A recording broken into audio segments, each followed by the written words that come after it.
It was 1978. New York City smelled like ambition and danger. Times Square blazed neon into the night sky. And somewhere beneath those lights, in a rented space with a borrowed camera and a script written in 3 days, a film was being made that nobody believed would last the week. They were wrong. Debbie Does Dallas. 3 words that would trigger a federal lawsuit, generate over $100 million, reshape the economics of independent cinema, and produce one of the great unsolved mysteries in film history, the vanishing of the woman at the center of it all. But before the controversy, before the courtrooms, before the silence, there was a story, a real one, and it began the way all the most dangerous stories do, with a small budget, a big idea, and absolutely no idea what was coming next. 2 things about this film have never been fully explained. The first, the title was never the title it was supposed to have. The name that became a cultural touchstone used in headlines, courtrooms, and late-night monologues for 50 years was almost never chosen at all. The second, the actress who made it iconic walked away from everything. It brought her the fame, the offers, the money, and was never heard from again. No interview, no memoir, no explanation. She simply disappeared. By the end of this video, you'll understand exactly how both of those things happened and why they tell us more about 1970s America than almost any film made in that decade. To understand Debbie Does Dallas, you have to stand in 1978 for a moment. America was exhaling. Vietnam was over, but the wounds were fresh. Watergate had dismantled the public's faith in authority. Inflation was strangling the middle class, and in that atmosphere of collective disillusionment, the culture turned decisively toward escapism. New York City was the raw nerve of that moment. Times Square, known as the Deuce, was a cathedral of grindhouse cinema, flickering marquees, and a street-level energy that mainstream Hollywood had stopped trying to capture. This was where independent filmmakers lived, where risks were taken, where the rules simply did not apply. The late 70s represented the final chapter of what cinema historians now call the golden age of alternative and underground film. Films that had once been confined to the shadows were crossing into mainstream conversation. They were being reviewed by legitimate critics, discussed in universities, screened in private clubs. In this climate charged, rebellious, and genuinely free, a small New York production company called Disappearance saw an opportunity. They wanted to make something that captured the spirit of the moment, something that felt real, something America wasn't ready to ignore. What they made was far more than they bargained for. Before we go further, if you've been discovering this channel for the first time, welcome. Every week, we uncover the stories behind the films and icons that history almost forgot. Hit subscribe so you don't miss what's coming next. And drop a comment right now, just one word that describes what you think of when you hear Debbie Does Dallas. We'll read every single one. The premise was disarmingly simple. A young cheerleader from a small American town dreams of making the Dallas Cowboys Cheerleaders one of the most iconic squads in the country. To fund her audition trip, she takes on a series of jobs. It was, on paper, an American dream story. Ambition, sacrifice, the pursuit of something just out of reach. The screenplay was reportedly written in under a week. The budget was somewhere between $25,000 and $50,000. For reference, Star Wars had released the previous year at $11 million. What the production lacked in resources, it made up for in timing and in one extraordinary casting decision. Her name was Bambi Woods, and from the moment she appeared on screen, something was different. She hadn't come through the established casting networks of New York or Los Angeles. Her background was carefully guarded, her personal life a closed door, and yet what she brought to the camera was something that money and experience cannot manufacture: an unforced, magnetic screen presence that stopped you where you stood. Directors and cinematographers spend careers trying to find that quality.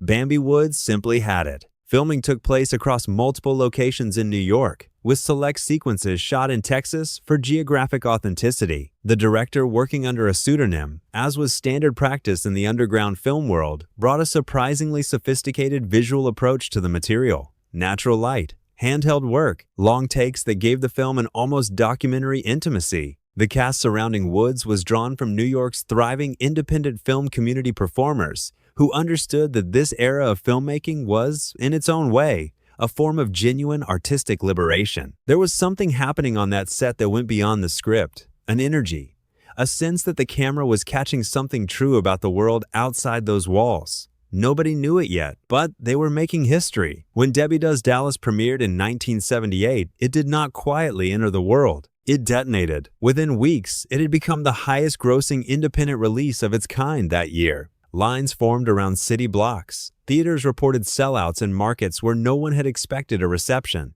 Word spread the way only truly dangerous ideas spread, through whispers, through warnings, through the irresistible pull of the forbidden. Box office estimates placed the film's total earnings somewhere between $100 million and $250 million worldwide. A return on investment that no Hollywood studio, with all its resources and market research, had managed to replicate. But success, in that era, painted a target. The Dallas Cowboys organization, specifically the Dallas Cowboys Cheerleaders, Incorporated, filed a federal lawsuit almost immediately after the film's release. Their argument that the film's use of uniforms resembling the iconic Dallas Cowboys cheerleaders outfits constituted trademark infringement, and that the association damaged their brand in ways no amount of publicity could repair. The case went to federal court, and the judge ruled in favor of the Dallas Cowboys. It was one of the first successful trademark infringement suits ever brought by a professional sports organization against an independent film. Legal scholars still cite it today as a foundational case in American intellectual property law. The film had not just disrupted culture, it had reshaped the legal architecture that governed it. And then there was Bambi Woods. After the film's unprecedented success, the woman who had made it iconic, whose face had become synonymous with the most talked about film of 1978, walked away. She made a handful of additional appearances in the early 1980s. Then nothing. No interviews, no farewell, no explanation.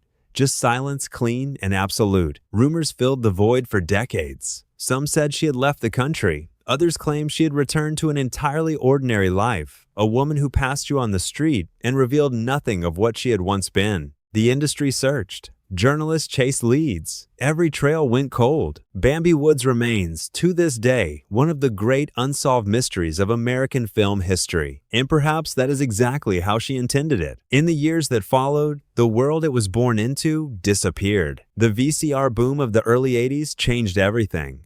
Films once confined to theaters could now slip quietly into living rooms across America. Debbie Does Dallas became one of the early beneficiaries, a defining title of the VHS era. Generations discovered it in private. Its name drifted into television, music, advertising, shorthand for an entire moment in cultural history. Times Square's grindhouses were demolished. The Deuce was cleaned, corporatized, rewritten, but the films made there endured, because the best stories always do. Nearly 50 years later, Debbie Does Dallas occupies a uniquely complicated place in American history. It is a legal landmark, a commercial anomaly, a sociological snapshot, and an unsolved human mystery. It arrived at the volatile crossroads of artistic freedom and commercial hunger that defined the 70s, and it captured that collision with startling clarity. Scholars cite its naturalistic style and subversive iconography. Historians point to the lawsuit that reshaped trademark law in entertainment. Those who witnessed it remember something simpler, the feeling that, for a moment, the rules were not fixed. Whether it was art, exploitation, or something unnamed, history can debate that. Its impact, however, is beyond debate. Some films entertain, some provoke,